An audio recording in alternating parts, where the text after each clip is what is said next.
మెదక్ జిల్లా చిన్నశంకరంపేట మండలం షాలిపేట గ్రామంలో జిల్లా పరిషత్ ఉన్నత పాఠశాలలో ఉపాధ్యాయుల కొరత ఉందని, రామన్పేట గవ్వలపల్లి రోడ్డుపై విద్యార్థుల రాస్తారోకో, వంట వార్పు, నిలిచిపోయిన వాహనాలు.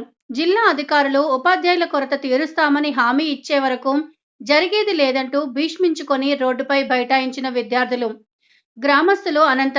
గ్రామస్తులు మాట్లాడుతూ జిల్లా పరిషత్ ఉన్నత పాఠశాలలో 290 మంది విద్యార్థులు ఉన్నారని, 6 ఉపాధ్యాయులు మాత్రమే ఉన్నారు, ఇంకా 4 ఉపాధ్యాయులు కావలసి ఉందని, మండల విద్యాధికారి బుచ్చయ్య నాయక్ సంఘటనా స్థలానికి వచ్చి 15 రోజులలో 2 ఉపాధ్యాయులను సర్దుబాటు చేస్తానని చెప్పడంతో రాస్తారోకో విరమించిన విద్యార్థులు.